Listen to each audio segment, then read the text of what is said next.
Hey everybody, welcome to the first video cast for Nerdout with Taco and Mark. I'm Taco. Mark. And we have a special guest today. Our friend Robert is here. Just hanging out, drinking his beer. Pretty cool.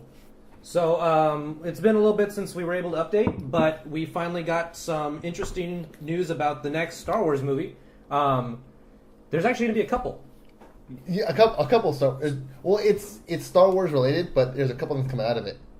Obviously, if you know anything about Star Wars right now, you know they're making Episode 7, but because they're now owned by Disney and not just Lucasfilm, they want to have spin-off movies. That is, obviously with fan favorites, Boba Fett, huge fan favorite, and a Han Solo movie. But another fan favorite. A young version of Han Solo. So obviously, most of his time on Corellia, and maybe even meeting Chewie. That'd be pretty interesting. Well, they're saying I'm reading the article now, and we'll post it on the Tumblr. But they're going to go all the way back to probably around the time before New Hope. Yeah. So give or take 35 years in the past, they are saying they're going to grab Harrison Ford as a possible cameo, just to be able to shoot it all the way back to the beginning, really. Okay. And then they're talking about like you just said, another movie with Boba Fett, but they did mention something about a possible Yoda movie. Yeah, I'm more interested in that because I want to see if they would do like a young Yoda. How would he look? Like, would his face be lifted up? He looked like Frog. But with Jedi powers. A frog with Jedi powers. So Kermit. They can hire Kermit to do it. And Kermit. Oh my God! There it is. Found him. That sounds like Meatwad. Huh? Shit. It's pretty much the same voice. It kind of. It almost is, except Kermit. Except let's do it again. Kermit. No, because Kermit sounds like a man. Meatwad sounds like a young teenage girl. The only thing that kind of surprised me that somebody that piqued a little bit of my interest was actually Robert Rodriguez said he would be interested in doing the Han Solo movie. I'm not sure I would like to see a Desperado version of Han Solo. Okay. I mean, it'd be dope, but I don't want to see Machete in space. It I just won't don't be want to that. see Danny Trejo at all. Right? It won't be He'd be that. a weird Yeah. There weren't Mexicans in Star Wars. There weren't. There weren't. It was Chewie. It was Chewie. Chewie was the brown one, and they always had one black guy per trilogy. That's true. It was Lando, and it was then Samuel Jackson. Oh, one thing I did want to mention that in one of the lore, what is Samuel L. Jackson's character's name? Mace Windu. Mace Windu does face off against Boba Fett. That there is Boba? there, yeah. That When?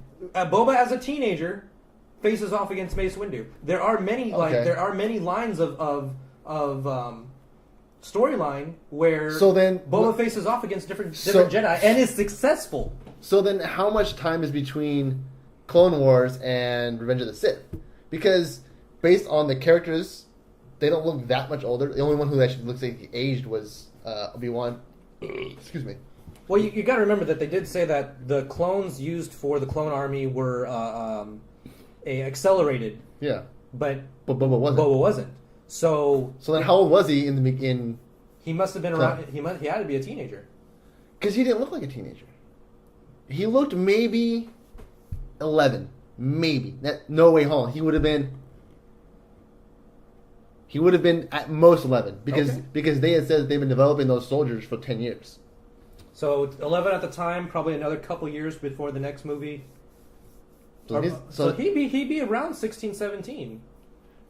A bounty hunter at 17? Yeah, but I'm saying though, within the lore of the movies that are out now, so then it's just so you're telling me between Clone Wars and Revenge of the Sith, it's 6 years. Because obviously for that lore for Boba to fight Mace Windu and other Jedi, it'd have to be many years between. But then again, they don't say the years. No, they don't say the years, and I mean it does. But it also does say that this movie will have Darth Vader in his full-on black suit. So I mean, you will be able to see that as well. So they're going to probably mess with time period.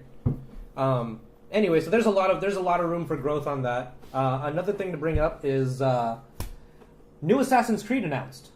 Not so much enough. I have an article here on what is it, IGN, It's not really enough. But then again, with any like AAA series, you expect sequels. Okay. So really, this isn't really news. It's just that, okay, we're doing it. Everyone kind of knows they're going to do it. I mean, considering the success of the franchise, Assassin's Creed 3, which admittedly I haven't finished. But yeah, I haven't touched it yet. There will be a DLC as far as I know. Yeah, which is interesting. A couple of the scenarios have been released on what they want to do, and the first one that came up, and I'm going to throw this right out there, is Japan, feudal Japan, going all the way back. I guess there's a room or there's a statue in the room. Of an assassin in samurai armor. If you play Assassin's Creed, I think it's Brotherhood. I want to say it's Brotherhood.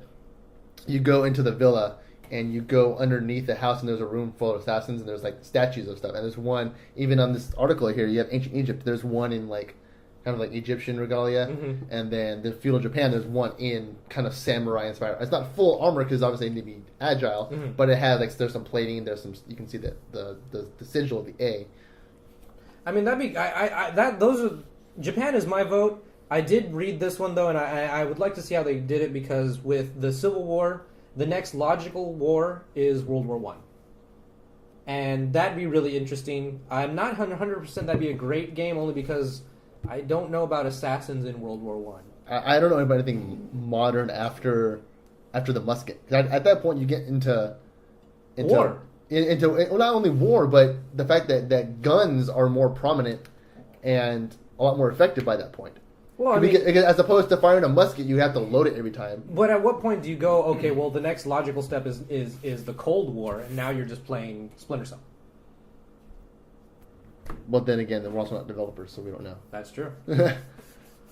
Okay, so we got some of that stuff out of the way. So, came up again today, and we'll bring it up again because we brought it up during the last podcast, was Johnny Craig doing the voice. Yes. And this is another reason, because we had Robert today and we wanted to bring this up. Johnny Cast on the table, God damn it. Johnny Craig on the voice. I think he will do well. Yes. I hope, I've still been reading the message boards, and he's still getting a lot of hate for doing the voice. I still don't see him going any further than maybe the audition.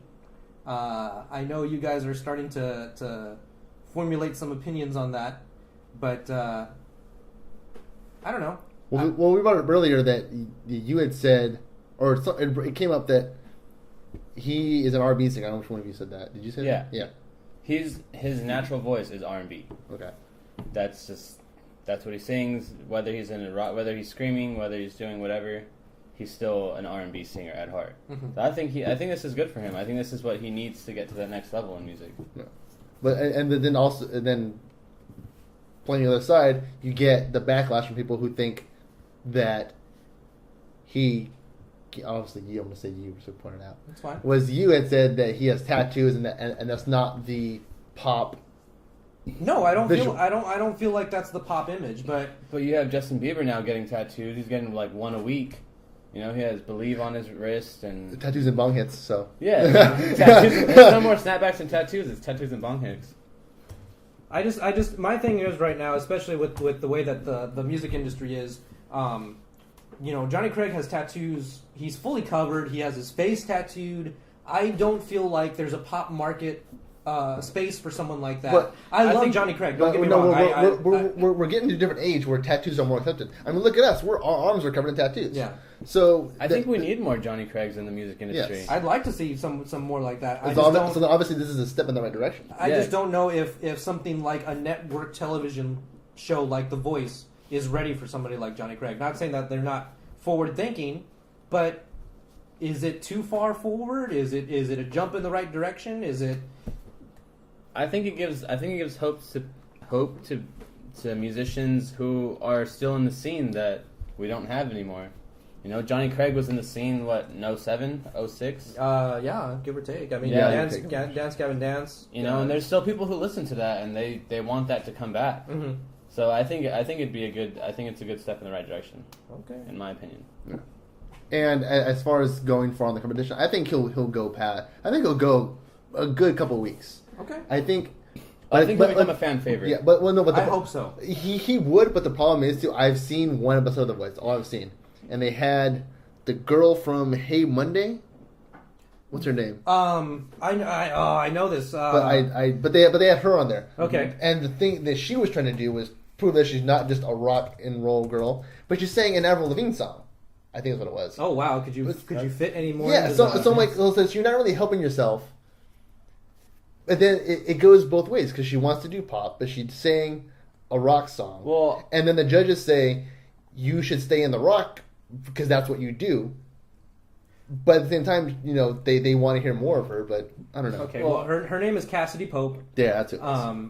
It doesn't mention anything about her doing the voice on here, but I would. Yeah, right there at the very bottom. Oh, right there. Oh, here we go. You're in September. Yeah. Suck it. Oh yeah. She has since gone on to win. Oh Jesus, really? So apparently, oh shit! Wow, good for her. Awesome. That's great. That's great. See, I feel like the scene is coming back again. I hope so. I mean, but I think in a bigger way, it's not going to be so so independent. I think it's going to be more of a major, major labels. Which is kind of what we hoped for when we were all there. Yeah. It's like a better rerun. That's what I feel like it's going to happen. Okay. Side note: Cassidy Pope is kind of hot. She's hot. She's pretty hot. Just throwing I'll that give her out. that. Yeah. But I heard Carly Rae Jepsen, the one who sings "Call Me Maybe." Yeah. That is the most pop song that you can ever make. That's a poppy ass song. Mm-hmm. Yeah. Last Christmas I just passed, I saw her sing with Michael Bublé a full on jazz set. Oh wow. Blew my mind. I found a newfound respect for her. Huh. See, things like that at least. Well, see, then also too, going back to Johnny Craig, because you guys just told me in the car, and I pulled it up earlier, was Johnny Craig singing an acoustic cover of Justin Timberlake's "Cry Me a River." And he killed it. It sounded amazing. Nailed it. We'll post it, obviously. It was amazing. If you like Justin Timberlake, obviously most people do. I do. I'll say it. I love the guy. Yeah. He brought 60 back, goddammit. and that's wearing suit and ties. That's wearing suit and ties. It kind of gives a little bit of good in between of being able to be in the scene, pop, and go, okay, well, Justin Timberlake, Johnny Craig, Cry Me a River, they all fit in the same line enough to go. But you could still be yourself. You could still have that edge, the tattoos, the hair, the whatever. Mm. I think the music industry it's constantly changing. You know, you have people like Alex Clare who have fat beards, but they're like indie rock with dubstep behind it. Mm-hmm. Yeah. You know, who does that? Just him. So far. So far, that's very true. So I think there's going to be a lot more Johnny Craigs. Even if there's, I don't want to say there's going to be a lot more Johnny Craigs. I would like to hope that there's at least a space for Johnny Craig to be able to shine and be the artist that he is, and hopefully a lot less drama than in the past. Drugs. One can only hope. Yeah. Allegedly. No. Outside of that, you got Dead Space 3? I did. How do you like it? So far, so good. That's all I need to know. I like it. It really keeps to the core of Dead Space. Mm-hmm. I've read some tweets of it's not scary. It's not like scary. It's creepy. Mm-hmm. Hell yeah, it's creepy. It's Dead Space. Okay, well, I did read an article saying that it did get a 5 out of 5, so I will be picking that up probably this week. Co-op with us, or me anyway right now. Yeah. I'm down.